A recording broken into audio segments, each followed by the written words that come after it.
The wet mop slapped hard against the cold marble floor, back and forth, back and forth. In the empty courthouse hallway, a lone janitor in a faded gray uniform pushed the mop with mechanical rhythm. His broad, scarred shoulders hunched under the weight of invisible chains. Suddenly, from the half-open courtroom door, a frail elderly woman's voice cracked in despair. "Please, you are my last lawyer. Don't abandon me too." The mop froze mid-stroke. A thick tattooed hand tightened around the handle. Under the harsh fluorescent light, the Hell Angel's insignia on his forearm flared to life. Slowly, the janitor lifted his head. His eyes, once hardened by blood, prison, and regret, burned with a fierce, long-forgotten fire. He took one step forward and crossed the threshold. "I will defend her." The mop hit the marble floor with a wet slap. Back and forth, back and forth. Silas Drummond had been cleaning this courthouse for 4 years now. Same floors, same hallways, same silence. He liked the silence. It meant people weren't looking at him, weren't asking questions, weren't trying to figure out who he used to be. The tattoos on his arms told that story anyway. Hell Angels, chapter insignia from 1981. A brotherhood he'd walked away from decades ago. Now he just pushed a mop. Wore the same gray janitor's uniform every day. Kept his head down. Kept moving. At 63, Silas had learned that invisibility was a kind of freedom. Nobody expects anything from a janitor. Nobody asks about your past. You're just part of the building, like the walls, like the floors you clean. The morning light came through the tall windows. Dust particles floated in the beams. Silas paused, wringing out the mop. His hands were thick with calluses. Scars ran across his knuckles, some from fights, some from wrenches, some from things he didn't like to remember. Outside in the parking lot, his Harley waited. A 1979 shovelhead, panhead engine rebuilt 3 times. Custom paint job he'd done himself. That bike was the only thing he truly owned. Well, that and a rusted trailer on the edge of town. And a photograph he kept in his locker. A boy, maybe 8 years old, standing next to a woman in a nurse's uniform. Blonde hair pulled back, and eyes. The kind of eyes that saw a starving kid on the street and said, "Come home with me." The boy in the photo was smiling. Actually smiling. Silas couldn't remember the last time he'd smiled like that. He pushed the mop toward the courtroom hallway. That's when he heard the voice. Heard it crack. Heard it break. "Please, Mr. Whitlock, the trial's tomorrow." Silas stopped. His hands tightened on the mop handle. "I already explained this, Mrs. Hartwell. My firm cannot continue representation." The courtroom door was half open. Silas could see inside. An older woman sat at the defense table, 70-something. Gray hair tied back in a neat bun, worn cardigan over a floral dress. Hands trembling as they gripped a manila folder. Across from her stood a lawyer in a $1,500 suit, Rolex on his wrist. Leather briefcase, the kind of man who measured time in billable hours. "But you said you'd help me," the woman said.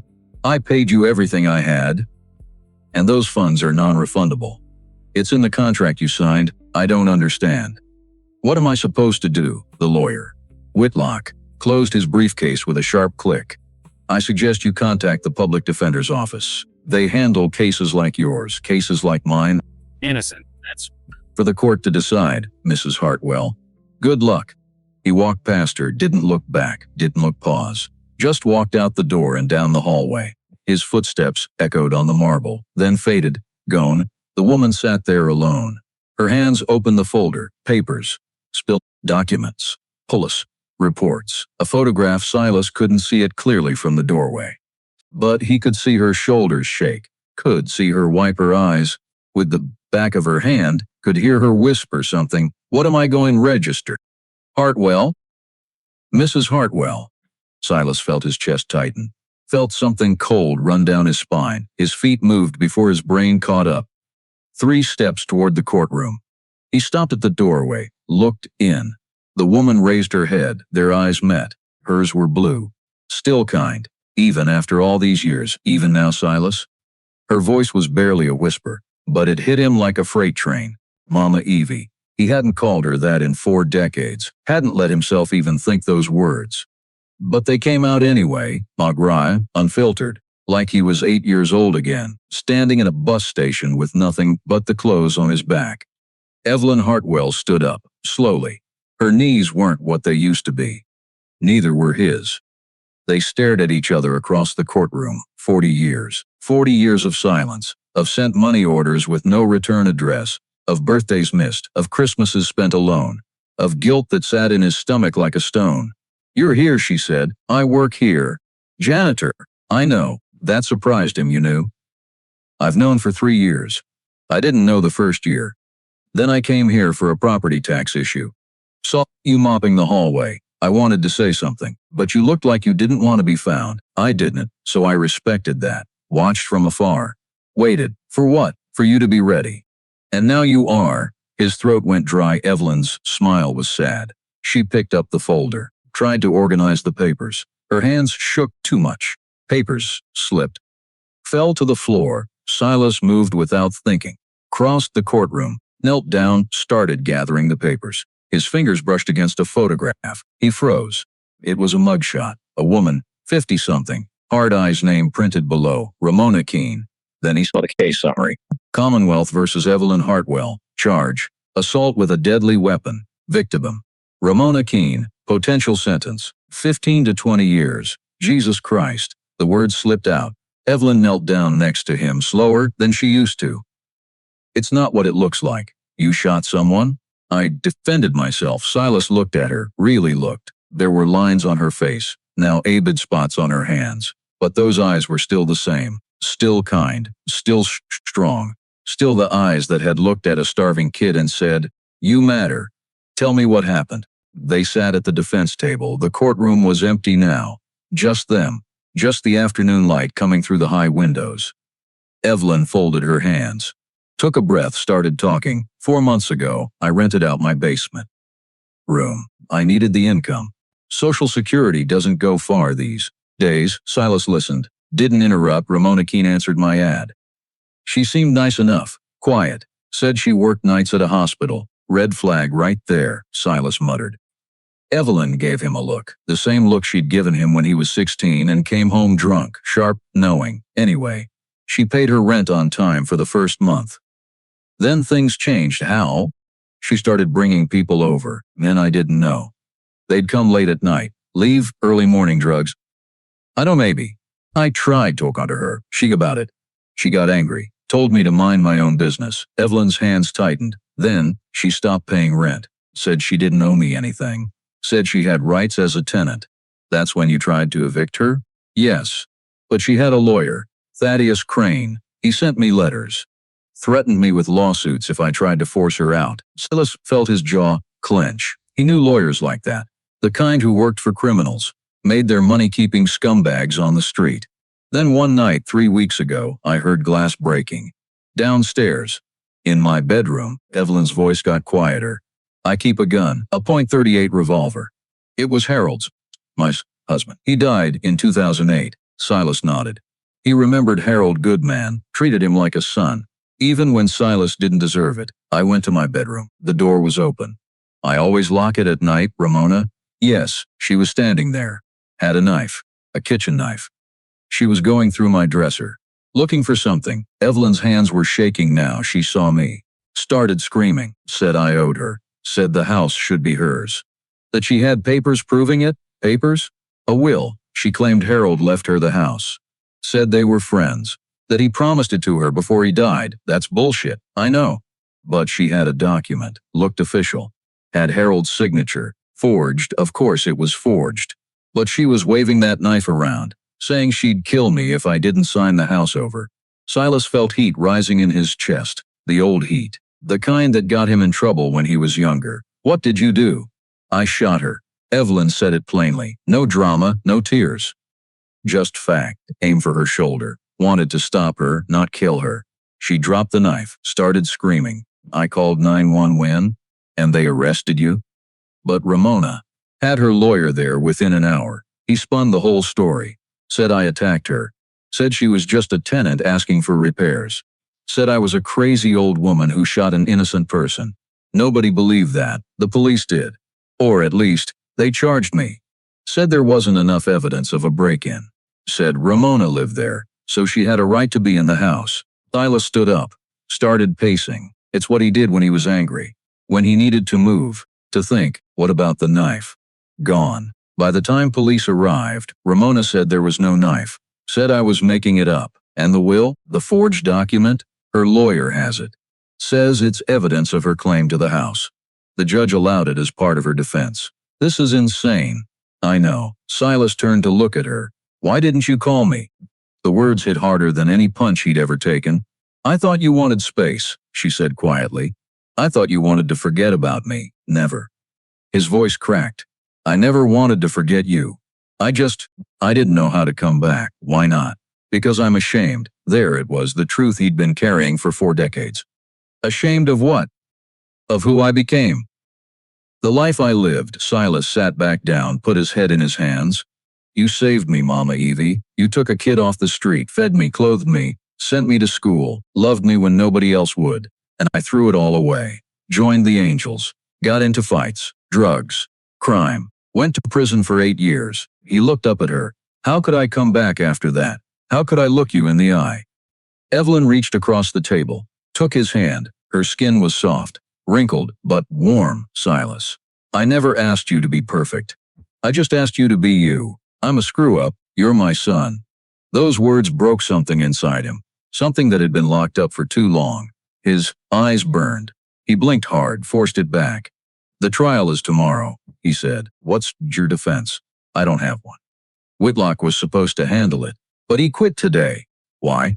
Because I ran out of money. I paid him $47,000, everything I had. He said it wasn't enough for a trial. Silas felt that heat again, rising, building, that son of a bitch, language, even now, even in this situation. She corrected his language. It almost made him smile. Sorry, it's okay. I've heard worse. She squeezed his hand. I'm going to lose, Silas. The prosecutor is asking for 18 years. At my age, that's a life sentence. No, what? No, you're not going to lose. He stood up, looked her in the eye. I'm going to defend you. Evelyn stared at him. You're not a lawyer. I know, you can't just walk into a courtroom and, actually I can. It's called pro se representation. You defend yourself.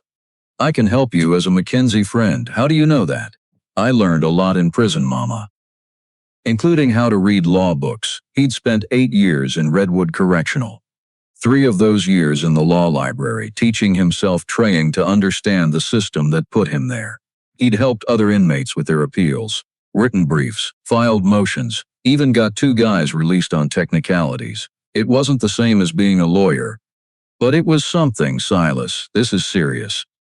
This is my life, I know. That's why I'm not letting some lawyer abandon you. He pulled out his phone, started scrolling through contacts. I need to make some calls. To who? People who owe me favors. What kind of people? He looked at her. The kind you don't want to know about. Evelyn stood up, walked around the table, stood in front of him. She was shorter now than he remembered. Homage had bent her spine a little, but her eyes were still fierce. I don't want you getting into trouble for me. Too late. I've been in trouble my whole life, Silas. Mama, listen to me. He put his hands on her shoulders. Gently, you saved my life when I was 8 years old. You gave me a home, a family, a chance. His voice got rough. I wasted that chance. I know that. But this is my chance to pay you back, to do something right for once in my miserable life. Tears welled up in Evelyn's eyes. You don't owe me anything. I owe you everything. He pulled her into a hug. She was so small now, so fragile. But she still smelled like lavender soap. Like home. I'm scared, she whispered. Me, too. He held her tighter. But we're going to fight this, and we're going to win. Silas walked out of the courthouse at 4:30. The sun was starting to drop. Orange light painted the parking lot. His Harley sat in the far corner, alone like always. He threw his leg over the seat, felt the familiar weight of the bike beneath him, turned the key. The engine roared to life. That sound. God, that sound. It was the only thing that made sense anymore. He pulled out his phone, scrolled to a number he hadn't called in 12 years, hit dial. It rang 3 times, then a voice, gravel and smoke. This number is dead. It's ironclad. Silence. Then, holy shit, I need to meet. Tonight. You got a lot of nerve calling after. Booker, I need help. It's about Mama Evie. Another pause, longer this time. Wraith's garage. 8 o'clock. Don't be late. The line went dead. Silas put the phone away, kicked the Harley into gear, and rode. The garage sat on the edge of town. Old industrial area, abandoned warehouses, broken streetlights. The kind of place cops didn't patrol unless they had to. Silas pulled up at 7:50. 3 other bikes were already there. He recognized them all. A 76 Knucklehead, an 82 Sportster with custom pipes, a blacked-out Dyna-wide Glide. His brothers, or at least they used to be. The garage door was half-open, light spilled out onto the cracked pavement. Silas killed his engine. Silence. Just the wind, and the distant sound of traffic on the highway. He walked toward the light. His boots crunched on gravel. Inside, 3 men stood around a workbench. All of them in their 60s now, gray beards, leather vests with patches, hell angels. The one in the middle looked up Booker, Wraith, McLeod, 66 years old, former VP of the chapter, built like a bear, scared knuckles. Eyes that had seen too much. Ironclad, Wraith, they stared at each other. 12 years between them. Then Wraith stepped forward, grabbed Silas by the shoulders, pulled him into a hug. "You look like shit, you look worse." Wraith laughed. He actually laughed, Silas. He turned to the other 2. "Sledge and Reaper?" "Garrett, Sledge." Thornton stepped forward. 64, missing 2 fingers on his left hand. Lost them in a bar fight back in '89. "Time, brother."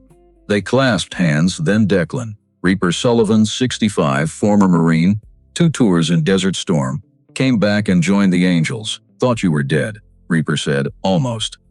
"Few times." Reaper nodded. "Good enough." They sat down on old shop stools. Someone handed Silas a beer. He took a long drink. "So," Wraith said, "Evie Hartwell. What's going on?" Silas told them everything: the rental, Ramona Keene, the shooting, the trial tomorrow, the lawyer who abandoned her. When he finished, Wraith whistled low. "That's heavy, I know, and you want to defend her?" "Yes, you're not a lawyer." "I know that too." Sledge leaned forward. "What do you need from us?" "Information. Connections. Muscle, if it comes to that." "Who's the lawyer representing Keene?" "Thaddeus Crane." Reaper's face darkened. "I know that name. He works for Consolidated Properties, Vernon Ashford's company." "Who's Vernon Ashford?" "Real estate developer. But he's dirty. Money laundering. Fraud. Works with organized crime." Silas felt pieces clicking into place. "So this isn't just about a tenant dispute. No. If Ashford's involved, this is about the property." "Your mama's house? Why would he want her house?" Reaper pulled out his phone, typed something, pulled up a map. "Because of this." He showed Silas the screen. It was a development plan. Riverside luxury condos. A massive project, 38 properties. All marked in blue. Except one property marked in red. Evelyn's house. Ashford's been buying up the whole block for 2 years. Your mama's house is the last one. Without it, the whole project stalls, so he sent Ramona to force her out. That'd be my guess. Wraith cracked his knuckles. "Sounds like Vernon Ashford needs a visit." "No." Silas said it firmly. "This goes through the courts. Legal. No violence." "Since when do you care about legal?" "Since Mama Evie's freedom depends on it." He looked at each of them. "I need you to dig. Find evidence. Connect Ramona to Ashford. Find the forgery. Find the money trail." "But we do this clean," Sledge grinned. "You've gone soft, Ironclad, maybe. But I'm also right." Wraith stood up, walked to a cabinet, pulled out a bottle of whiskey, poured 5 shots, handed them out.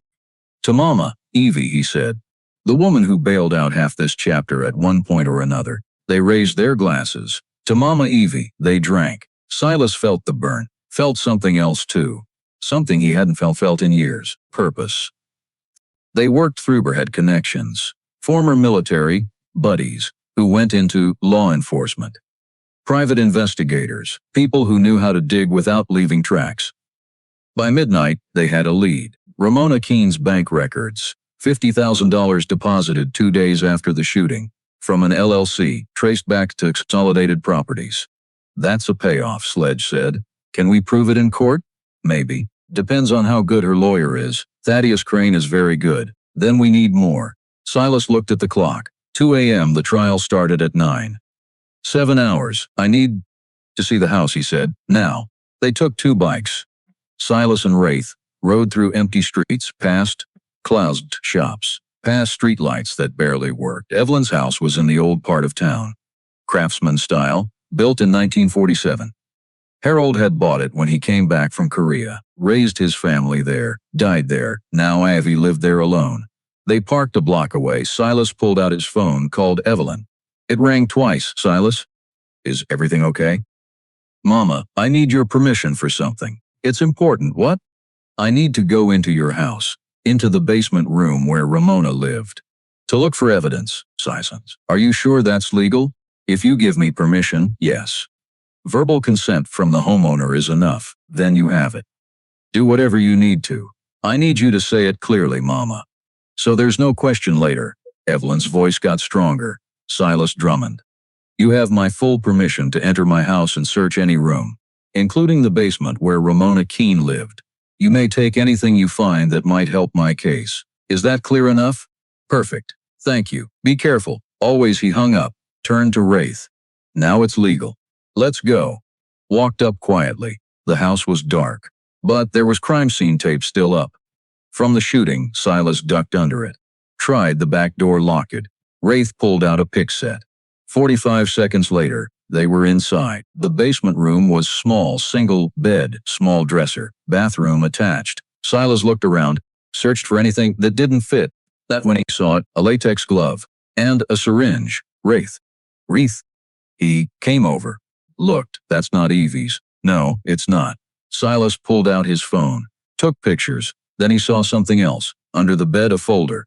He pulled it out, opened it. Inside were documents, but party deeds, tax records, all for Evelyn's house, and a contract between Ramona Keene and Consolidated Properties LLC, employment agreement, dated 6 months ago, 3 months before Ramona rented the room. She was planted, Silas said. This whole thing was a setup. We need to get this to the courthouse. Good thing Mama gave permission. Otherwise, this would be useless. Wraith nodded, smart thinking, calling her first. Damn it. Wraith put a hand on his shoulder. We'll find another way. They left the house, locked it back up. Rode back to the garage. Silas checked the clock. 5 a.m., 4 hours until trial. He hadn't slept, didn't matter. Sleep was a luxury he couldn't afford. The sun came up red, like blood on the horizon. Silas sat on his bike, watched it rise, his buzz doxed. From Reaper. Got something. Meet at courthouse. 7 a.m. Silas started his engine, rode through the dawn. The streets were empty, just him and the road, the way it should be. He pulled into the courthouse parking lot at 6:45. Reaper was already there, leaning against a black pickup. He handed Silas a folder. Medical records. Ramona Keene's hospital stay. How'd you get these? Don't ask. Silas opened the folder. Right, his jaw tightened. She was treated and released the same night. Minor wound. Barely grazed her shoulder, but she claims permanent damage. Her lawyers claiming $200,000 in medical bills and ongoing treatment. That's fraud. Yep, can we use this? In court? Maybe. If you can get her to admit it under questioning. Silas looked at the courthouse, big, stone, imposing. He'd been inside 100 times. Cleaning floors, unpenning trash. Never thought he'd stand in front of a judge defending someone, especially not Mama, Evie. His phone buzzed again. This time it was Evelyn. Where are you? On my way. Meet you at the courtroom, Silas. I'm scared. I know, me too. But we're going to fight. Okay. I love you, Mama. Silence. I love you too, son. He hung up, took a breath. Walked toward the courthouse. Behind him, Wraith, Sledge, and Reaper pulled up on their bikes. They parked in a line, got off, followed him. Thought? We were staying out of it, Wraith said. We are. We're just here for moral support. They walked through the doors together, 4 old bikers in leather, tattoos and scars, looking like they'd ridden straight out of the 70s. People stared. Let them. Silas didn't care anymore. He had a job to do, and nothing was going to stop him. The courtroom was on the 3rd floor.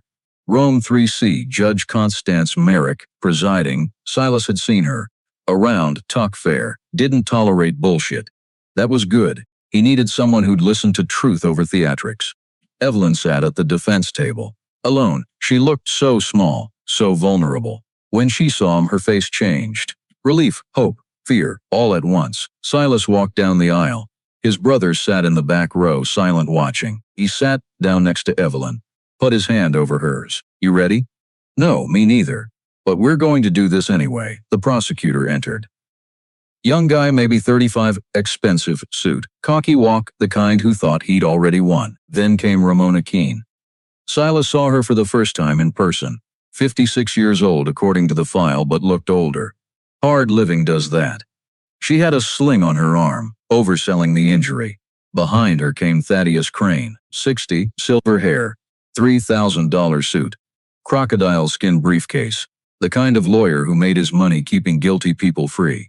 He glanced at Silas, looked him up and down, smiled, like this was going to be easy. Silas stared back, didn't blink, didn't smile, just stared. Crane's smile faded a little. Good, the bailiff stood. All rise. The Honorable Judge Constance Merrick presiding. Everyone stood. Judge Merrick entered, 62 years old, gray hair cut short, reading glasses on a chain, no-nonsense expression. She sat down, looked over the courtroom. Her eyes landed on Silas, paused, then moved on. Please be seated. Everyone sat. Case number 47, CR 2024, Commonwealth versus Evelyn Hartwell. Charge: assault with a deadly weapon. She looked at the defense table. Mrs. Hartwell, where is your attorney? Evelyn stood slowly. Your Honor, my attorney withdrew yesterday, I see. Do you have new representation? No, Your Honor. I'll be representing myself. Judge Merrick frowned. Mrs. Hartwell, you understand that's not advisable? Yes, Your Honor. But I don't have a choice. And who is this gentleman with you? Silas stood. Silas Drummond, Your Honor. I'm Mrs. Hartwell's son. I'll be assisting her as a Mackenzie friend. The prosecutor jumped up. Your Honor, this is highly irregular, Mr. Drummond. Judge Merrick said, are you a licensed attorney? No, Your Honor. Do you have any legal training? I've studied law extensively, Your Honor. I'm familiar with courtroom procedure and evidence rules. That's not the same as being a lawyer. I understand, Your Honor. But the law allows for a Mackenzie friend to assist in pro se cases. I'm not representing Mrs. Hartwell. I'm just helping her navigate the process. Judge Merrick studied him. Long hard, then she looked at Evelyn. Mrs. Hartwell, you understand the seriousness of these charges? Yes, Your Honor. And you're certain you want to proceed this way? Evelyn looked at Silas, then back at the judge. Yes, Your Honor. My son is all I have. And I trust him. Judge Merrick sighed. Very well, Mr. Drummond, you may assist. But only assist. You do not speak for Mrs. Hartwell. You do not question witnesses. You do not make objections. Is that clear? Yes, Your Honor. Good. Let's proceed. She nodded to the prosecutor. Mr. Wallace, your opening statement. The prosecutor stood, his dashikata, walked to the jury box, even though there was no jury. Just habit. Your Honor, the facts of this case are simple and clear. Silas tuned him out, focused on Evelyn. She was gripping the edge of the table, knuckles white. He leaned close, whispered, breathe. We got this. She nodded, took a breath. Her grip loosened, just a little. The prosecutor talked for 15 minutes, painted Evelyn as a violent old woman, said she shot Ramona in cold blood over a rent dispute, said there was no evidence of a break-in, no evidence of self-defense, just an angry landlord who took the law into her own hands. When he finished, Judge Merrick looked at Evelyn. Mrs. Hartwell, your opening statement? Evelyn stood, unfolded a piece of paper. Her hands shook. Your Honor, I didn't want to hurt anyone. I was just trying to protect myself. Her voice cracked. She looked at the paper, lost her place. Started over. I'm not a violent person. I was a nurse for 40 years. I saved lives. I didn't take them. She looked up at the judge. Tears in her eyes. I was scared. That woman broke into my room. She had a knife. She threatened to kill me. I did what I had to do to survive. She sat down. It wasn't eloquent. It wasn't powerful. But it was true. And sometimes truth is enough. Judge Merrick made a note. Very well. Mr. Wallace, call your first witness. The Commonwealth calls Ramona Keene. Ramona stood, walked to the witness stand, raised her right hand. Do you swear to tell the truth? The whole truth and nothing but the truth? I do. She sat down, adjusted her sling, made sure everyone could see it. Silas watched her, studied her, read her body language. He'd been around liars his whole life. He knew the signs, and Ramona Keene was lying. He could see it in her eyes. The prosecutor began his questions. Ramona played her part perfectly, said she was a good tenant, paid rent on time, caused no trouble. Said Evelyn was unstable, angry, violent, said she'd threatened Ramona multiple times. Then came the night of the shooting. I was sleeping, Ramona said. Around 2 a.m. I heard footsteps above me. Heavy footsteps. Like someone pacing. What did you do? I got worried. Mrs. Hartwell is elderly. I thought maybe she was having a medical emergency, so I went upstairs to check on her. And what happened? She was standing in the hallway, holding a gun. She pointed it at me and told me to get out of her house. What did you say? I tried to calm her down, said I was just checking on her, but she started yelling, saying I was trying to steal from her, that I was a thief. Then what? Ramona's eyes welled up. Good actress. Silas had to give her that. She shot me. No warning. Just pulled the trigger. Where were you shot? My left shoulder. The bullet went through. I collapsed. There was blood everywhere. What did Mrs. Hartwell do? She just stood there. Didn't help. Didn't call 911. Just stood there with the gun. Who called the police? I did. After I managed to crawl back to my room and find my phone, the prosecutor nodded. No further questions, Your Honor. Judge Merrick looked at Evelyn. Cross-examination? Evelyn looked at Silas, panic in her eyes. He leaned close, whispered, asked her where exactly she was standing when she got shot. Evelyn stood. Her voice was quiet. Miss Keene, where were you standing when I shot you? In your hallway? My upstairs hallway? Yes, but you said you were sleeping in the basement. I was. I came upstairs to check on you. Why? I told you. I heard pacing. You heard pacing through 2 floors and a closed door? Ramona hesitated, just for a second. The house has thin walls, does it? Evelyn pulled out a piece of paper, her hands still shaking. This is the home inspection report from when my husband and I bought the house in 1972. It notes that the floors and walls have exceptional sound insulation. Thick plaster and double-layer subflooring. The prosecutor stood. Objection. Relevance. Your Honor, Evelyn said if Miss Keene couldn't hear through the walls, then her story about checking on me doesn't make sense. Judge Merrick looked at Ramona. I'll allow it. Continue, Mrs. Hartwell. Evelyn took a breath. Miss Keene, what were you really doing in my bedroom? I told you. You were looking through my dresser. Weren't you? No, you were looking for documents, property papers. My will, that's ridiculous, is it? Because the police report says my dresser drawers were open when they arrived. Why would that be if you were just in the hallway? Ramona's face reddened. I don't know. Maybe you opened them while holding a gun and watching you bleed? Silence. Ramona looked at her lawyer. He gave a tiny nod. She turned back. I don't remember everything. I was in shock. Evelyn sat down. She was shaking harder now, but she'd done it, planted the seed of doubt. Judge Merrick made another note. Mr. Wallace, redirect? No, Your Honor, very well. Next witness. The rest of the morning dragged on. More witnesses. A police officer who arrived at the scene, a paramedic who treated Ramona, a neighbor who heard the gunshot. All of them supported the prosecution's narrative, but none of them had been in that bedroom. None of them knew what really happened. Finally, at noon, Judge Merrick called a recess. We'll resume at 2 p.m. The courtroom emptied. Silas and Evelyn stayed seated. Just the did. You did good, he said. I was terrible. No. You were brave. That's different. She looked at him. Really looked. Why are you doing this, Silas? Because you're my mother, and I owe you everything. You don't owe me anything. Yes, I do. He took her hand. I owe you 40 years of love I never gave you. 40 years of phone calls I never made. 40 years of being the son you deserved. His voice broke. I can't give you those years back. But I can give you this. I can fight for you. And I will. Evelyn squeezed his hand. I'm proud of you. Don't be. Not yet. I am anyway. They sat in silence. Outside, traffic hummed. People lived their lives, unaware that in this courtroom, a woman's freedom hung in the balance. Silas's phone buzzed. Doc's text from Wraith. We found something. Come outside. He showed Evelyn. I'll be right back. He walked out. His brothers were standing by their bikes. Wraith handed him a flash drive. What's this? Security footage. From the bar down the street from Evie's house. And it shows Ramona Keene 3 days before the shooting, meeting with a man. Yeah, guess who? Vernon Ashford? Bingo. Silas felt his pulse quicken. Can we use this? It's from a public camera. Completely legal. Good. He looked back at the courthouse. This afternoon, we turn this around. The courtroom felt different after lunch. Heavier somehow, like the air and tear something about to shift.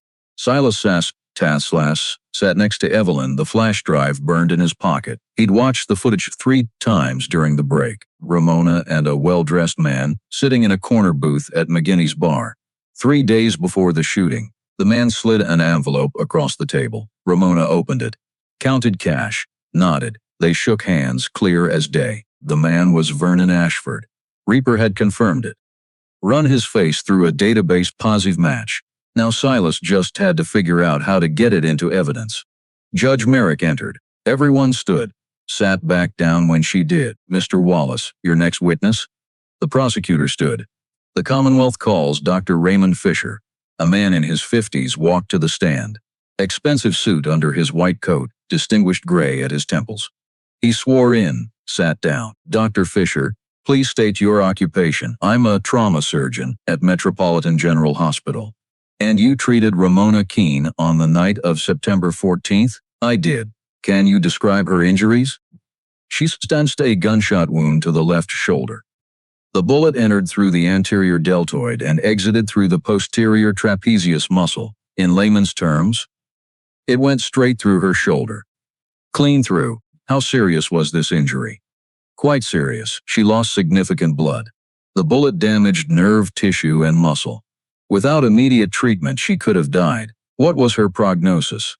She required surgery to repair the damaged tissue. She'll likely have permanent reduced mobility in that arm. Chronic pain.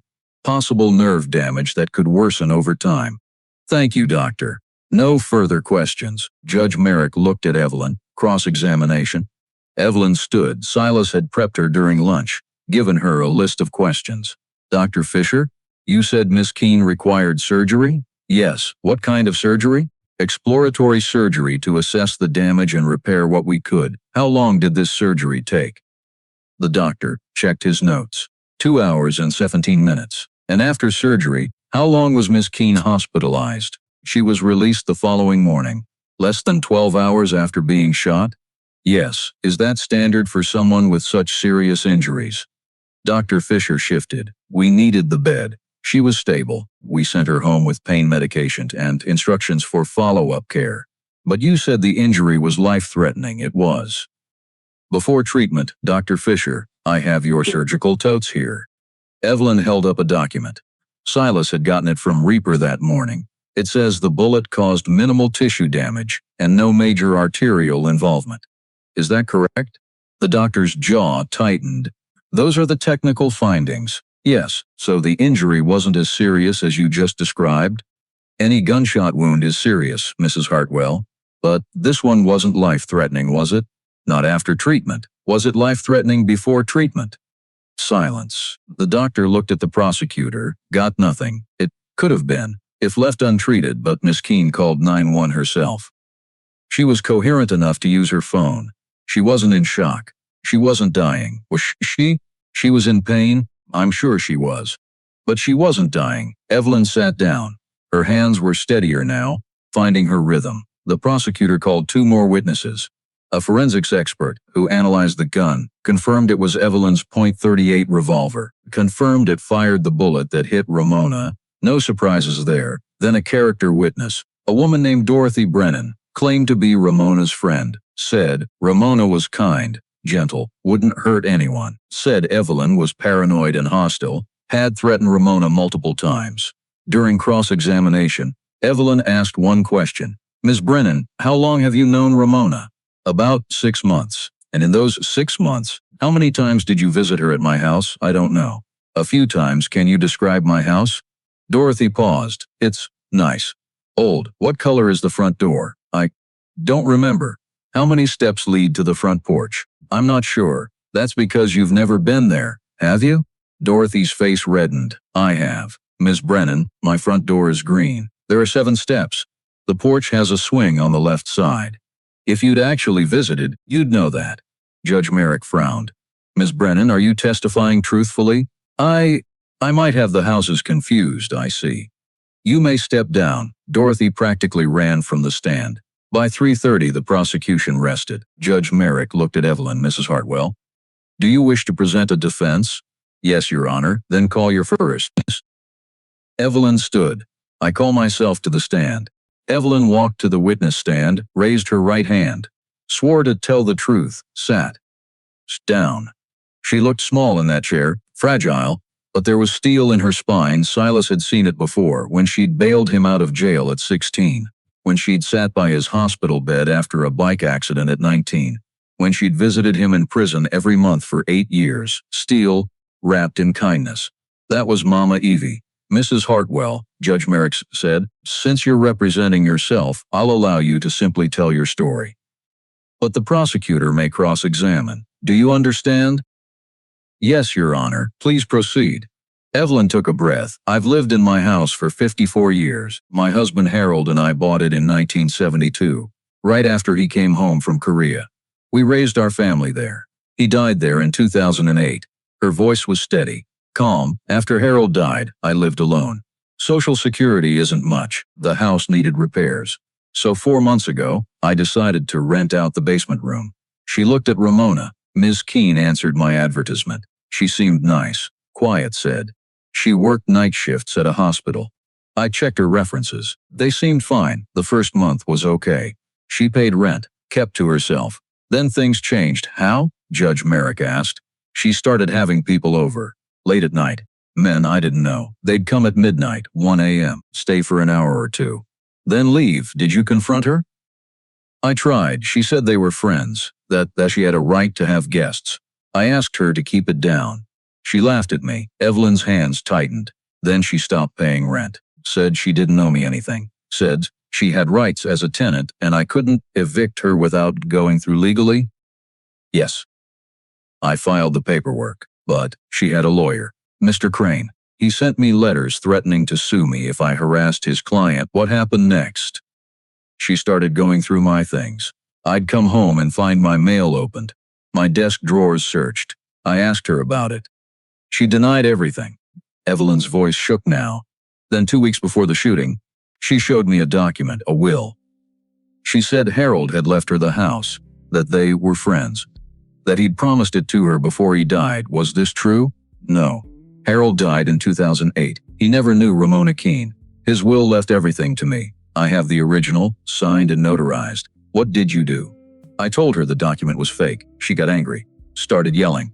Said I was a liar, said she'd take the house one or another. Evelyn wiped her eyes. I was scared. I'm 76 years old. I live alone. This woman was threatening me in my own home. Did you go to the police? Yes. They said it was a civil matter, that I should get a lawyer. Did you? I tried, but lawyers are expensive. I used all my savings trying to evict her legally. I had nothing left. Judge Merrick leaned forward.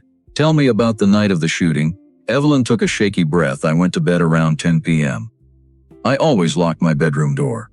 Always, That night I woke up around 2 a.m. I heard a creaking sound, like someone stepping on the loose floorboard outside my door. What did you do?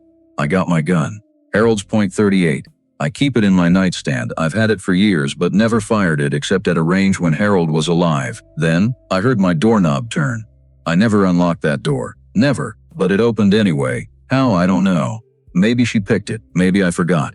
I was terrified. What did you see, Ramona? Standing in my doorway. She had something in her hand. It was dark. I couldn't see clearly, but it looked like a knife. The prosecutor stood. Objection. There was no knife recovered at the scene, Your Honor, Evelyn said. There was no knife because she took it with her when she left. That's speculation, the prosecutor said. Judge Merrick thought about it. I'll allow the testimony, but I'll note the objection. Continue, Mrs. Hartwell. She came toward me, started saying things, terrible things, that I was going to sign over the house, that if I didn't, she'd kill me, that no one would believe an old woman over her. What did you do? I told her to stop, to get out. She kept coming. I raised the gun, told her I'd shoot if she didn't leave. Did she stop? No. She lunged at me. I pulled the trigger. Tears streamed down Evelyn's face now. I didn't want to hurt her. I just wanted her to stop. I was so scared. What happened after you shot her? She screamed, fell back against the dresser, knocked my jewelry box to the floor. There was blood. So much blood. What did you do? I called 911. Told them what happened. Then I waited. Did you try to help Miss Keene? I'm a nurse. Or I was. I got towels. Tried to stop the bleeding. She kept screaming at me, saying I'd pay for this, that her lawyer would destroy me. Evelyn looked at Judge Merrick. I know how this looks. An old woman shooting her tenant. But I was defending my life, my home. Everything I have left. She wiped her eyes. I'm not a violent person, Your Honor. I spent 40 years as a nurse. I saved lives. I didn't take them. But that night, I had no choice. The courtroom was silent. Judge Merrick made notes. Finally looked up. Mr. Wallace, cross-examination. The prosecutor stood, walked slowly to the witness stand. Mrs. Hartwell, you say you were afraid of Miss Keene. Yes. But you're a trained nurse. You know how to assess danger. I do. And yet you didn't seek a restraining order. I tried. The police said I didn't have enough evidence. You didn't install security cameras. I couldn't afford it. You didn't change your locks. She had a key, lived there. So instead you kept a loaded gun in your nightstand. It wasn't loaded. The bullets were in a separate drawer. I loaded it that night when I heard the noise. How long did that take? I don't know. 30 seconds maybe. 30 seconds. Enough time to think about what you were doing. I was scared. Scared enough to load a gun but not scared enough to call 911 before shooting. She was in my room. I didn't have time. You had 30 seconds to load a gun. You couldn't dial 3 numbers? Evelyn's face crumpled. I wasn't thinking clearly. No. You were thinking very clearly. You were angry. You wanted Miss Keene out of your house.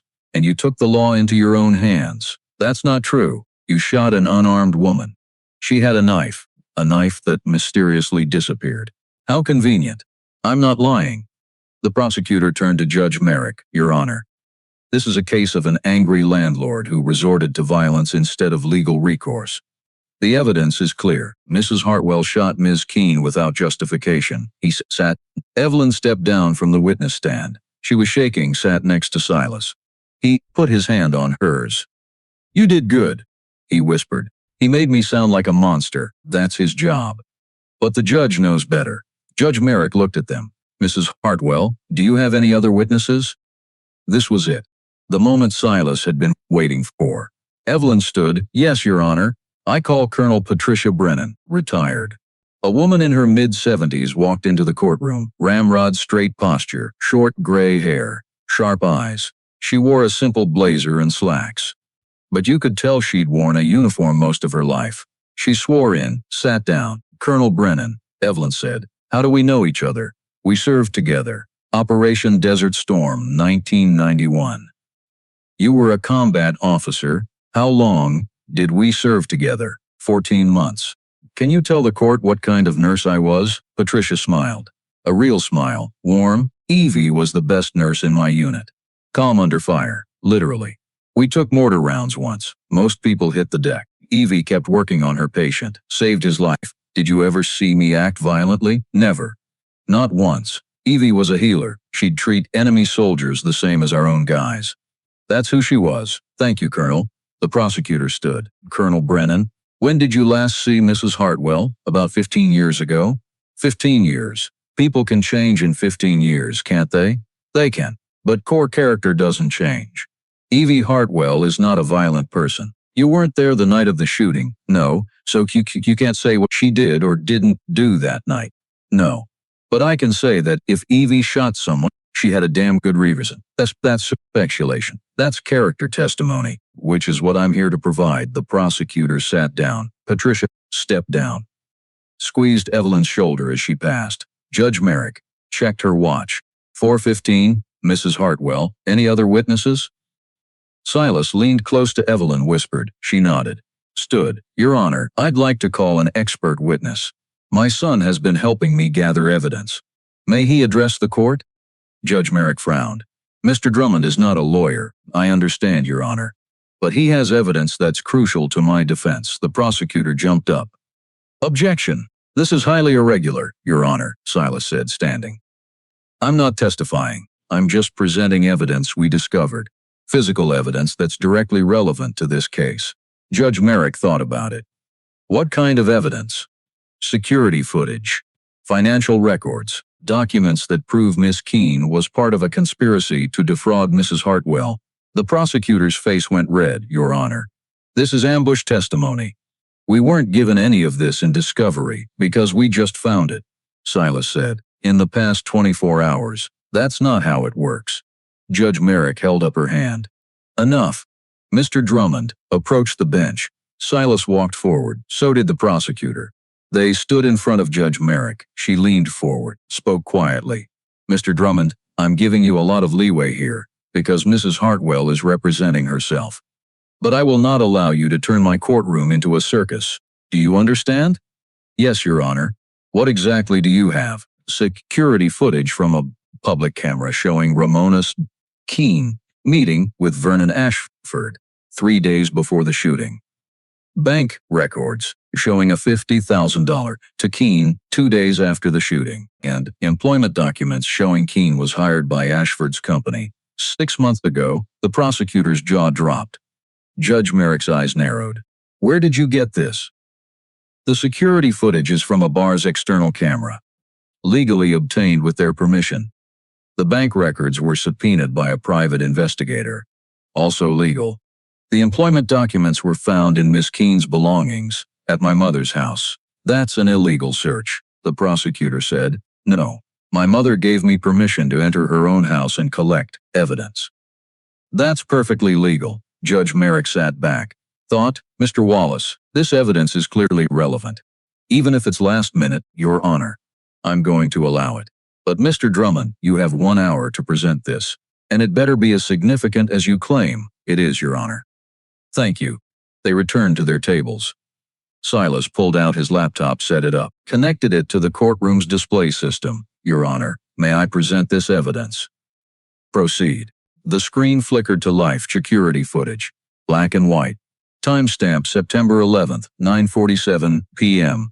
3 days before the shooting, the camera showed the exterior of McGinty's bar, a parking lot, a few cars. Then a woman walked into frame. Ramona Keene, no sling, no limp, walking normally. She went inside. Silas fast-forwarded. 10 minutes later, Ramona came back out with a man. Tall, well-dressed, expensive watch. They stood by a black Mercedes. Talked. The man pulled out an envelope. Handed it to Ramona. She opened it, looked inside, nodded. They shook hands. The man got in his car, drove away. Ramona stood there, counted something, money, then walked to her own car, drove off. Silas paused the video. Your Honor, that man is Vernon Ashford, CEO of Consolidated Properties, LLC. He pulled up a photo, same man, matching features. Mr. Ashford is a real estate developer. He's been buying properties in my mother's neighborhood for the past 2 years. Her house is the last one he needs for a major development project. Silas pulled up another document. A development plan shows it on screen. This is the Riverside Luxury Condos project, worth $180 million. But it can't move forward without my mother's property. He pulled up more documents, bank records. On September 16th, 2 days after the shooting, Ramona Keene received a wire transfer for $50,000 from Consolidated Properties, LLC. He zoomed in on the transaction. The memo line says, consulting services, but Miss Keene isn't a consultant. She's a bartender. What services could she possibly provide worth $50,000? The prosecutor stood. Your Honor, this is all circumstantial. It's a pattern, Silas said, and here's the final piece. He pulled up the employment contract, the one he'd found under Ramona's bed. This is an employment agreement between Ramona Keene and Consolidated Properties, dated 6 months ago. 3 months before she rented my mother's basement room. He read from it, employee agrees to secure occupancy at target property through any means necessary. Upon successful acquisition of property, employee will receive payment as outlined in Schedule A. He looked at Judge Merrick. Schedule A lists a payment of $50,000 upon successful completion of objective debt. The courtroom was dead silent. Your Honor, Ramona Keene wasn't a tenant. She was a plant, hired to force my mother out of her house so Vernon Ashford could buy it cheap. Ramona stood up. That's a lie. Sit down, Miss Keene, Judge Merrick sharply. But, sit down. Ramona sat. Her lawyer whispered frantically to her. Silas continued. The shooting wasn't random. It was planned. Miss Keene was supposed to provoke my mother into doing something that would get her arrested or killed. Either way, the house would be available for purchase. This is insane, the prosecutor said. Is it? Silas turned to him. Or is it exactly what happened? Judge Merrick held up her hand. Mr. Drummond, this is serious accusation. Can you prove Miss Keene broke into your mother's room that night? Not directly, but I can show intent and motive. And I can show that she's been lying about her injuries. He pulled up medical records. These are Miss Keene's hospital records. She was treated and released within 12 hours. The injury was described as minor penetrating wound with no major structural damage. He compared it to the doctor's testimony. But today, Dr. Fisher testified the injury was life-threatening, that she'd have permanent disability. The records don't match the testimony. The prosecutor was scrambling now, flipping through papers, looking panicked. Silas pulled up one more video. This footage is from 4 days ago. From a nightclub in downtown, the video showed Ramona lawing, both arms in the air. No sling, no pain, full range of motion. This is the woman who claims permanent disability. Ramona's face went white. Her lawyer grabbed her arm, whispered urgently. Judge Merrick's expression was stone. Miss Keene, you're under oath. Do you wish to revise any of your previous testimony? Ramona looked at her lawyer. He shook his head. No, Your Honor. Very well. Judge Merrick turned to Silas. Mr. Drummond, do you have any witnesses to corroborate this theory? I do. I'd like to call O'Sullivan. Reaper walked into the courtroom. He cleaned up well-dark suit. Tie hair pulled back. No visible tattoos. He could have been a lawyer himself. He swore in. Sat down. Mr. Sullivan, please state your occupation. I'm a private investigator. Licensed in this state for 22 years. And how do you know Mrs. Hartwell? She helped my mother many years ago. When I came back from Desert Storm with PTSD, Mrs. Hartwell was the nurse who treated me at the VA hospital. She saved my life. Did Mrs. Hartwell hire you to investigate this case? No, I volunteered. When I heard what was happening, I wanted to help. What did you find? Reaper pulled out a folder. I ran background checks on Ramona Keene and Vernon Ashford. Turns out they have a history. What kind of history? Keene has worked for Ashford before. In Chicago, 2019. Similar case. She rented a room from an elderly woman. Created problems. The woman died of a heart attack during an altercation.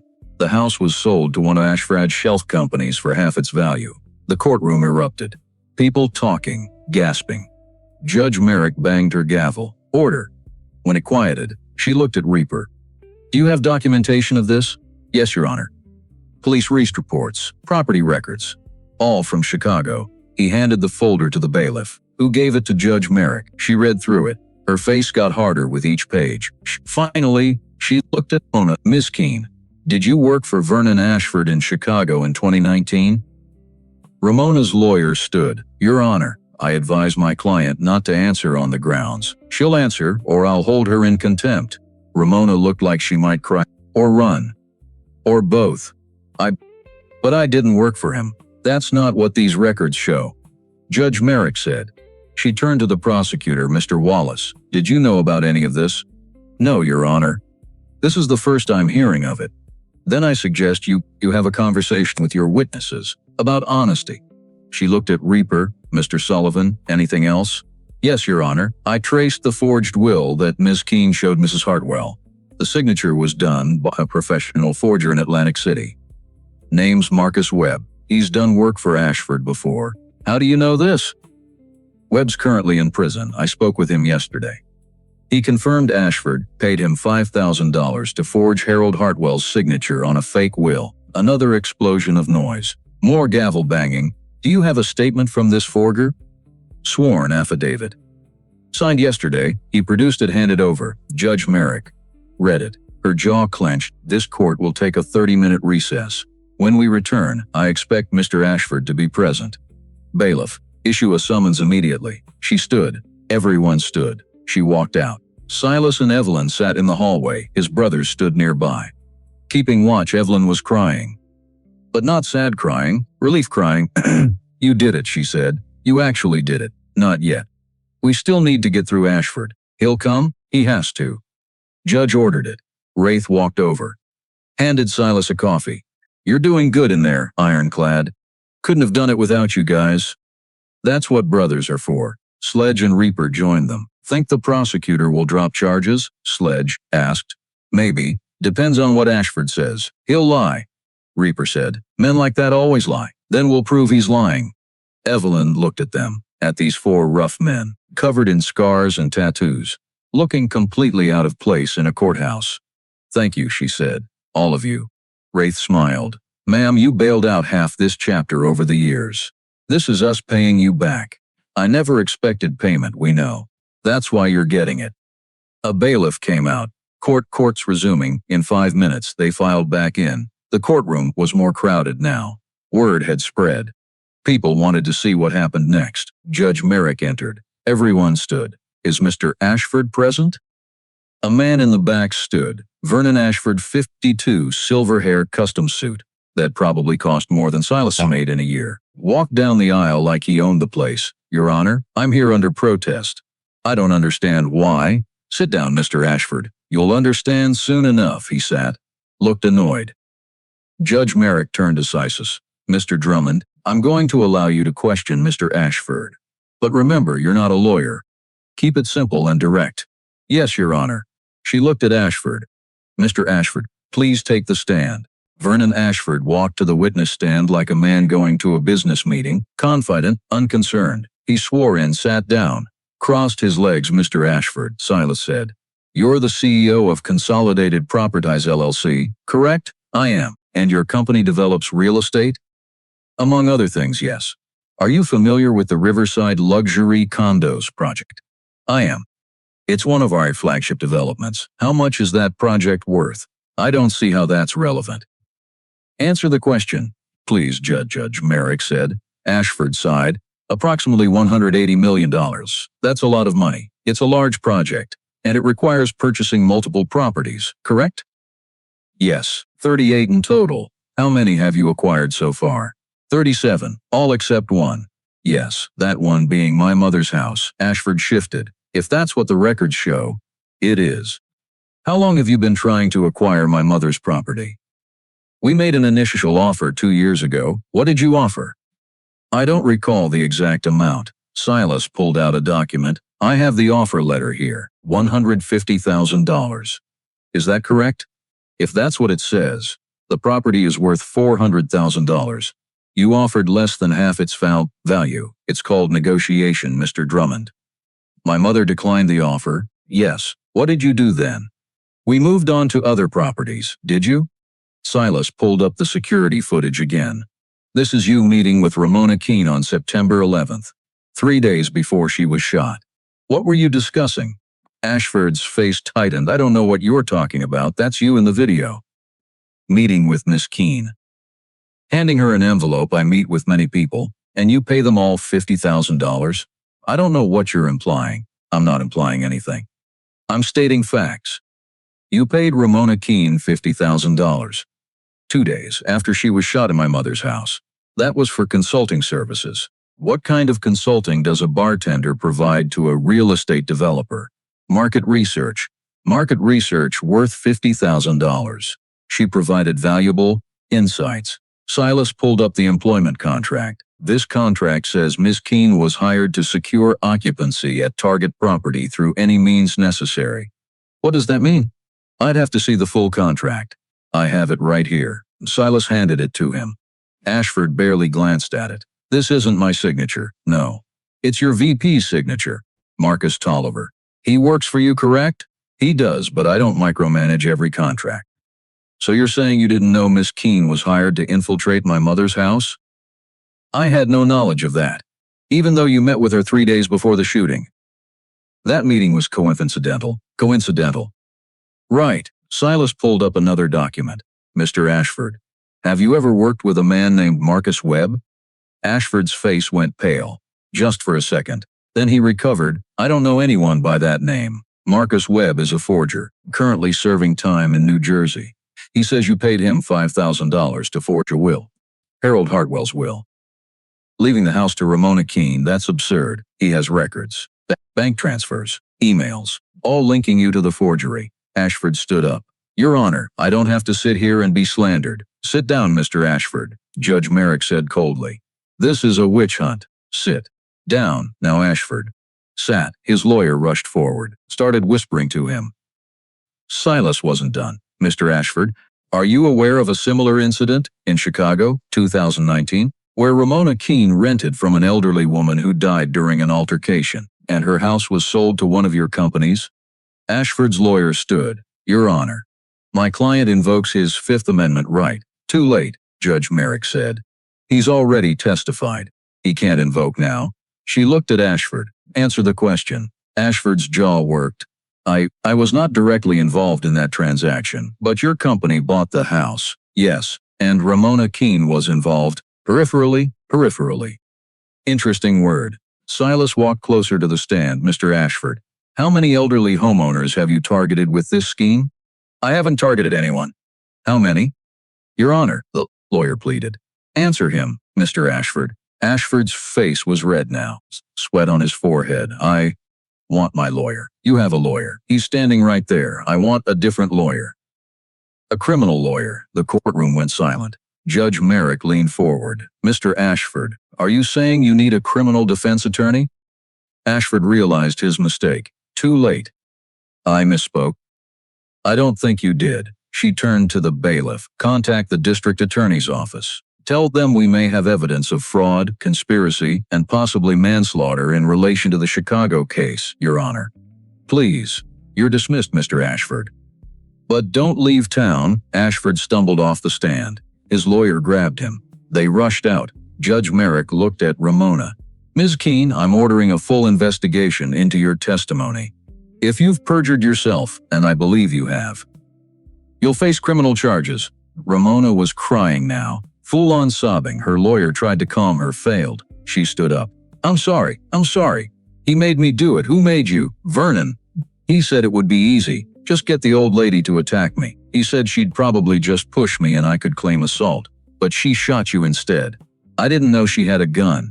I didn't know, so you broke into her bedroom. He told me to. He said to scare her, to make her think I was going to hurt her. Did you have a knife? Ramona hesitated, then nodded. Just a small one, for show. I threw it away after. Judge Merrick's face was granite. Miss Keene, you're under arrest for conspiracy to commit fraud, perjury, and attempted extortion. Bailiff, 2 officers moved forward. Ramona screamed, tried to run. They caught her, cuffed her, dragged her out. Her lawyer followed, looking defeated. The prosecutor sat there stunned. Judge Merrick looked at him. Mr. Wallace, I assume you're dropping all charges against Mrs. Hartwell? He stood slowly. Yes, Your Honor. The Commonwealth withdraws all charges. Good. She looked at Evelyn. Mrs. Hartwell, you're free to go. I apologize for what you've been through. This should never have happened. Evelyn stood, tears streaming. Thank you, Your Honor. Thank you so much. Judge Merrick smiled, a real smile. Rare in her courtroom. Thank your son. He did something remarkable here today. She looked at Silas. Mr. Drummond, you're not a lawyer. But you argued this case better than most lawyers I see. If you ever decide to go to law school, let me know. I'll write you a recommendation. Silas nodded. Couldn't speak. Too much emotion. Judge Merrick banged her gavel. This court is adjourned. Outside the courthouse, the sun was setting. Orange and red painting the sky. Evelyn stood on the steps. Free. Silas stood next to her, his brothers around them. Wraith lit a cigarette. Hell of a day. Silas agreed. Evelyn turned to him. I don't know how to thank you. You don't have to. Yes, I do. You saved my life. You saved mine first. 45 years ago, she hugged him. Tight. He hugged back. Tighter. They stood there, mother and son, together again after too many years apart. When they finally pulled apart, Evelyn looked at his brothers. And you? All of you, thank you. Shrugged. Just helping family. I'm not your family. Yes, you are. You're Ironclad's mama. That makes you our mama too. Evelyn laughed, actually laughed. First time in months Sledge's phone buzzed. He checked it. Reaper says the feds just raided Ashford's office. They're bringing him in for questioning about the Chicago case. Good, Silas said. He's going down hard, Reaper said, walking up. They found records of 6 other cases, 6 other elderly people he scammed. Some of them are dead. Jesus, yeah. He's looking at 20 years minimum. Evelyn shook her head. All that for money. People do terrible things for less. Wraith said. They walked to the parking lot. Silas's Harley sat there, next to 4 others, a line of chrome and steel. Where are you going now? Evelyn asked. Silas looked at her, really looked. She looked older than he remembered. More fragile, but alive, free, his mother. I'm going home, he said. You have a home? Yeah, with you. If you'll have me. Evelyn's eyes filled with tears again. Of course I'll have you. You never had to ask. I'm asking now. Can I come home, Mama? Yes. Please, come home. They stood there, in the parking lot of a courthouse. 2 people who'd been apart too long. Finally finding their way back, Wraith clapped Silas on the shoulder. We'll check on you tomorrow. Thanks, brother. Anytime. The 4 bikers mounted their rides. Engines roared to life. They rode off into the sunset, literally, like something out of an old movie. Silas looked at Evelyn. Ready to go? I don't have my car. I took a cab. Ride with me on that? She pointed at the Harley. Yeah. Unless you're scared. I'm 76 years old. I'm not scared of anything anymore. She climbed on behind him, wrapped her arms around his waist. He felt her hold tight, started the engine. The Harley rumbled, powerful. Alive. Hold on, he said. I am. They rode through the city, past buildings and people, past their old life, toward something new, toward home. Evelyn rested her head against his back, and for the first time in 40 years, Silas Drummond felt complete. The Harley pulled into the driveway just as the last light faded. Evelyn's house sat quiet, small. Craftsman-style sagging porch hanging on the shutters. But it was Holmes. Silas killed the engine. Silence rushed in. Just crickets. And the distant sound of traffic. Evelyn climbed off slowly. Her legs weren't used to motorcycles. That was... Silas smiled. You did good for your first ride. My last ride too, probably. We'll see about that. They walked to the front door. 7 steps up. Silas counted them. Remembered everyone. Used to sit on these steps as a kid, watching the world go by, wondering if he belonged anywhere. Evelyn unlocked the door. They went inside. The house smelled like lavender and old wood, same as he remembered. Same furniture, photos on the walls. Harold in his army uniform, Evelyn in her nurse's whites. And there, on the mantel, a photo he'd forgotten about. Him at 16, standing next to Evelyn, his arm around her shoulders. Both of them smiling. Before everything went wrong, I kept it, Evelyn said softly. I see that. I kept all of them. Every photo. Every Mother's Day card you made. Every school paper. She walked to a closet, opened it. Box stack sat high, all labeled with his name, 40 years worth of memories. I couldn't let them go. Even when you were gone, Silas's throat tightened. Mama, I knew you'd come back eventually. I just didn't know when. She closed the closet, turned to face him. Are you hungry? Good. Starving. I'll make dinner. The kitchen was small, yellow countertops from the 70s. Linoleum floor. But organized. Evelyn moved through it with practiced ease. Sit, she said. Silas sat at the table. Same table from his childhood. Same chair. The legs still wobbled. Some things never change. Evelyn pulled food from the refrigerator. Eggs, bacon, bread, breakfast for dinner, Silas asked. It's quick, and it's your favorite. Or it used to be. Still is. She cooked. He watched. This woman, who'd saved him, raised him, loved him when no one else would. And he'd walked away. I'm sorry, he said. She didn't turn around. For what? For leaving. For staying away. For all of it. We've been through this. No, I need to say it. Really say it. Evelyn turned off the stove, moved the pan, sat down across from him, then say it. Silas took a breath. I need to say this right. No more hiding. His hands were shaking. For 40 years, I told myself I was protecting you by staying away. That you'd be ashamed of the man I became, the convict, the screw-up. He looked at her, but the truth is, I was protecting myself. From seeing disappointment in your eyes, from having to face what I'd wasted. Evelyn reached across the table. And what did you waste, Silas? The chance to be your son. To be here, to have this. He gestured at the kitchen. Breakfast at this table. Conversations. Normal life. I chose the road instead. Chose pride over family. You were young. Hurting, that's not an excuse. You deserve better than a son who ran away for 40 years. Evelyn reached across the table. Took his hand. Silas. Listen to me. You never brought me shame. Never. You were hurt that. How could you understand? You're good. Pure. I'm I'm broken. We're all broken, son. Every single one of us. She squeezed his hand. The question isn't whether we're broken. It's what we do with the pieces. I ran away with mine, and now you've come back. That's what matters. Is it enough? It's more than enough. She stood, finished cooking, plated the food, set it in front of him. They ate in comfortable silence. The kind of silence only family can share. When they finished, Silas cleared the dishes, washed them, and watched. You don't have to do that. I want to. You're staying tonight, aren't you? If that's okay, your room is exactly how you left it. Upstairs, second door on the left. Silas stood outside it. Hadn't been here in 40 years. What would he... He opened the door. The room was frozen in time, bed made, poster on the wall, AC/DC motorcycle magazine on the nightstand, dresser covered in dust, but otherwise untouched. He walked in, sat on the bed. The springs creaked, same. He lay back, stared at the ceiling, the same water stain in the corner.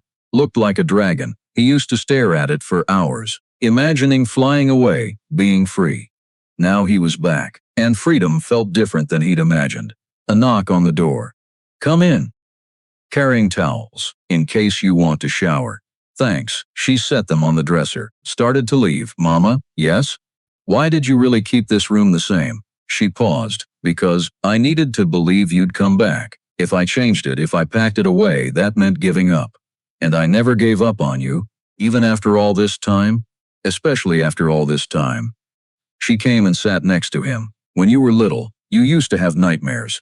You'd wake up screaming. I'd come in here, hold you, sing to you until you fell back asleep. I remember. You'd ask me the same question every time. Will you leave me? And I'd say the same thing. Never. I'll never leave you. But I left you. You needed to find yourself. I understood that, did you? Really? Evelyn was quiet for a moment. No, not at first. When you left at 18, I was heartbroken. When you stopped visiting, I was angry. When you went to prison, I felt like I'd failed. You didn't fail, I know that now, but it took years to accept. Years of asking myself what I did wrong. Nothing. You did nothing wrong. That's what Colonel Brennan told me. She said, Evie, you can't control someone else's journey. You can only love them through it. She's a smart woman, she is, and she was right. So I loved you, from a distance, through the money you sent, through the silence, through everything. She stood up, and now you're here. And that's all that matters. She kissed his forehead, like she did when he was 8. Get some rest. Tomorrow's a new day. She left, closed the door softly. Silas lay there staring at the dragon stain, and for the first time in 40 years, he slept without nightmares. Silas woke to the smell of coffee. Real coffee, not the cheap instant stuff from his trailer. He got up, showered, found his old clothes still in the dresser. They didn't fit anymore. He was broader now, harder, wore his jeans and t-shirt from yesterday, went downstairs. Evelyn was in the kitchen making pancakes. Morning, son, sleep well? Better than I have in years. Good, sit. Eat. She piled pancakes on his plate. 3, 4, 5. Mama, that's too much. You're too thin. You need to eat. He smiled. Some things really never change. They ate together. Morning sun streaming through the window. The doorbell rang. Evelyn looked up. I'm not expecting anyone. I'll get it. Silas opened the door. Wraith stood there with the other 3, all looking surprisingly clean. Morning, ironclad. What are you doing here? Came to check on you, and Mama Evie. We're fine. Good. Then you won't mind if we come in. They pushed past him, friendly but insistent. Evelyn appeared in the doorway. Boys. What a surprise. Morning, ma'am, Wraith said. We brought breakfast. Sledge held up a bag. Donuts. Hope that's okay. That's lovely. Come in. Come in. They all squeezed into the small kitchen. Big men in a small space. But somehow it worked. They drank coffee. Ate donuts, talked and laughed, like old times, like family. After an hour, Wraith pulled Silas aside. We need to talk. About what? About what's next. What do you mean, you staying here? Going back to your trailer? What's the plan? Silas looked at Evelyn. She was showing Reaper photos. Laughing at something, he said, I'm staying. For how long? For good. Wraith nodded. Good answer. But you'll need a job. Can't keep being a janitor. Why not? Because you're better than that. Always were. I don't have any other skills. That's bullshit. You know bikes. You know mechanics. You're good with your hands, so? So I'm opening a second garage. Bigger operation. Need a partner. Silas stared at him. You're offering me a partnership? 50-50. You put in the work, you get half the profits. I don't have money to invest. Don't need it. Need your labor, your knowledge, your loyalty. Why? Because we're brothers. And because you deserve a real chance. Silas felt something break loose in his chest. I don't know what to say. Say yes. They shook hands. Wraith grinned. Good. We start Monday. The next 3 weeks passed in a blur. Silas moved out of his trailer, brought his few possessions to Evelyn's house. His room upstairs became his room again. He kept his job at the courthouse, gave 2 weeks' notice. They threw him a small party on his last day. Judge Merrick came, shook his hand. If you change your mind about law school, the overhears stands. Thank you, Your Honor. But I think I'm better with engines than arguments. The world needs good mechanics too, on Monday. He started at Wraith's garage. The work was hard. Physical, honest, he loved it. Loved the smell of oil and metal. Loved the satisfaction of fixing something broken, making it whole again. In the evenings, he'd come home, Evelyn would have dinner ready, they'd eat together, talk about their days, like normal people, like a real family. Sometimes his brothers would stop by, bring beer, sit on the porch, tell stories. Law too loud, the neighbors complained once. Evelyn told them to mind their business. Silas loved her for that. One Saturday, they worked on the house, all 5 of them. Fixed the porch, painted the shutters, repaired the roof. By sunset, the place looked new, or at least newer. Evelyn cried when she saw it. It hasn't looked this good since Harold was alive. Harold would be proud, Wraith said. He would. He always liked you boys. Even when everyone else was scared of you. He was a good man. The best. That night they had barbecue, burgers and beer, music playing. Neighbors came, tentatively at first, then more openly, curious about these bikers, these rough men helping an old woman. By the end of the night, everyone was friends, lawing, sharing food, sharing stories, building community. Silas watched it all, felt something he hadn't felt in decades. Belonging. 4 weeks after the trial, Silas was working in the garage, rebuilding a carburetor. His phone rang, unrolled number. He almost didn't answer, but something made him. Hello, Mr. Drummond? This is Agent Sarah Crawford, FBI. His stomach dropped. What do you want? Just to talk. Can you come to our office today? Am I in trouble? No, nothing like that. We need your help with something. What? I'd rather discuss it in person. Can you come at 3? He looked at the clock. Noon, I'll be there. He drove to the federal building, showed ID, was escorted to a conference room. Agent Crawford was there. Mid-40s. Professional sharp eyes, Mr. Drummond. Thank you for coming. What's this about? Vernon Ashford. Silas sat down. What about him? He's been charged with 6 counts of fraud, 2 counts of conspiracy to commit manslaughter, and 1 count of attempted murder. Attempted murder? Your mother. We believe he intended for her to die in that altercation with Ramona Keene. Silas's hands clenched. Is he going to prison? That depends. We have evidence. But we need more. We need testimony from victims. People who were targeted by his schemes. What do you need from me? We need you to testify about what happened. About what you found. The investigation you conducted. I'm not a cop. Or a lawyer, we know. But you uncovered things we missed. And your testimony could seal the case. When? Trials in 6 months. We'll prepare you. Make Silas nodded. I'll do it. For Mama. And for everyone else he hurt, good. We'll be in touch. He left the building, felt lighter somehow, like he was helping, really helping, not just fixing bikes, but fixing wrongs, making the world a little better. It felt good. 2 months later, Silas was working late at the garage, finishing a custom job. A '68 Panhead, gorgeous bike owner was picking it up tomorrow. Wraith walked in. You're still here? Almost done. It looks good, thanks. Wraith leaned against the workbench. Been meaning to talk to you. About what? The partnership. It's working out. Good. Better than good. We're up 30% since you joined, really? Really? You've got a reputation now. People ask for you specifically. Silas wiped his hands. I'm just doing the work. You're doing more than that. You're building something. We're building something. Yeah.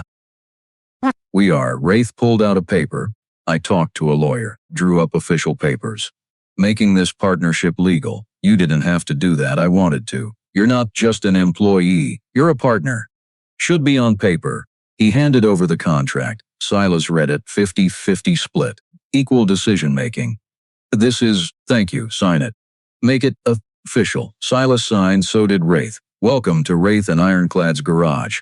Doesn't have the same ring, will work on the name. They shook hands. Brothers in business, brothers in life. November came, the air turned cold. Leaves fell. Evelyn started planning Thanksgiving. I want to do it right this year, she said. A real family dinner. Who's coming? You. The boys. Colonel Brennan. Maybe some neighbors. That's a lot of people. This house hasn't been full in years. It needs to be full again. Thanksgiving morning arrived. Silas woke early, helped Evelyn in the kitchen, peeling potatoes, chopping vegetables, preparing turkey. The doorbell started ringing at noon. Wraith arrived first. With a pie. Store-bought, he admitted. But it's the thought that counts. Sledger brought beer. Reaper brought wine. Colonel Brennan brought stories. War stories. Funny stories. Stories that made everyone laugh. By 2 o'clock, the house was packed. 15 people, all talking, all laughing, all together. They gathered around the table. Not everyone fit. Some sat in the living room, plates balanced on laps. Before eating, Evelyn stood. I want to say something. Everyone quieted. A year ago, I was alone, scared, facing prison. I thought my life was over. Her voice shook. Then my son came back, and he brought his family with him. She looked at Silas, at the brothers, at everyone gathered. You all saved me. Not just from prison, but from loneliness, from giving up, from forgetting what it means to be loved. She wiped her eyes. So thank you, all of you, for being here, for being family. Wraith raised his beer. To family, to family. Everyone echoed. They ate, they drank, they celebrated, and for the first time in decades, Evelyn's house felt like a home again. January brought Vernon Ashford's trial, federal courthouse, bigger than the county one. More security, more press. Silas testified on the third day, told the jury everything. About Ramona, about the investigation, about the evidence he'd found. The prosecutor asked questions. The defense tried to discredit him. You're not a detective. No, not a lawyer. No, just a mechanic who got lucky. I'm a son who saved his mother. The defense attorney didn't like that answer, but the jury did. Silas could see it in their faces. After 3 weeks, the jury deliberated. Came back in 4 hours. Guilty on all counts. Vernon Ashford showed no emotion, just stood there, defeated. Sentencing came 2 weeks later. 25 years. He'd be 77 when he got out, if he lasted that long. Outside the courthouse, reporters swarmed, asked Silas questions. He answered a few, then walked away. This wasn't about fame or recognition, it was about justice, and he'd gotten it. Spring came. The house was fully repaired now, garden planted, porch painted, everything fresh, everything new. Silas had been living there 6 months. 6 months of normals, of family dinners, of quiet evenings, of belonging. One Saturday morning, Evelyn came to him. I need to show you something. What? Come with me. They drove to the edge of town, a cemetery, small, peaceful. She led him to a plot, 2 headstones, Harold Hartwell, blank 1928, 2008, beloved husband and father. Next to it, another stone. Michelle Drummond, 1996. Ella Drummond, 1996. Gone but never forgotten. Silas stopped breathing. I didn't know they were here. I had them moved. Years ago. Harold and I paid for it. Why? Because they're family. They deserve to be close. Silas fell to his knees, touched the stones. His wife, his daughter, taken from him 30 years ago. I'm sorry, he whispered. I'm so sorry I couldn't save you. Evelyn knelt beside him. They know you loved them, do they? Yes. And they'd be proud of who you've become. I'm just a mechanic. You're a good man. That's more important. They sat there for an hour, in silence, in remembrance, in peace. Finally, Silas stood. Thank you for doing this. You're welcome. I'll visit them. Every week. I know you will. They walked back to the car. Drove home, to the house where Silas had finally found peace. The garage was thriving. Wraith and Ironclad's custom cycles. They'd settled on a name, had steady business. A reputation for quality. Silas was good at it. Better than good. He'd found his calling, not in violence, not in crime, but in creation and fixing things in making broken things whole.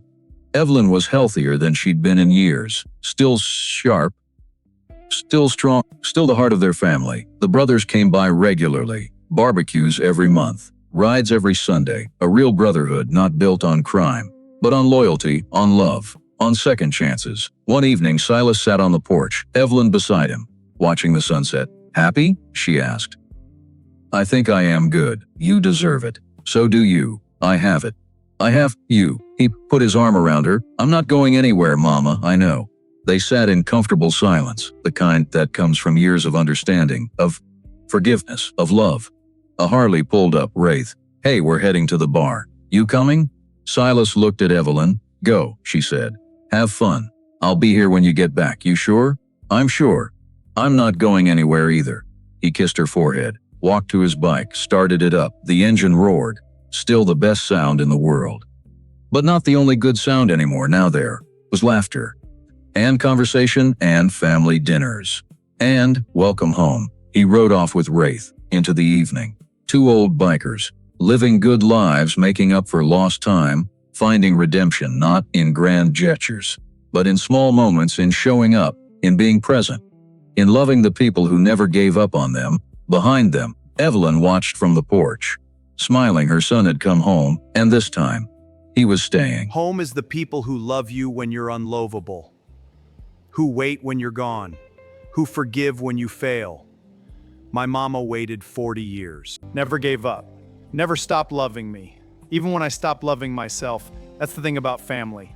Real family. Not the one you're born into, but the one you choose, and the one that chooses you back. I'm 64 now. Got grease under my nails, scars on my knuckles, gray in my beard. But I'm home. Finally, and I'm staying, because some debts can't be paid with money. I'm Silas Drummond. I'm a hell angel. I'm a mechanic, and I'm a son. And that last one, that's the one that matters most.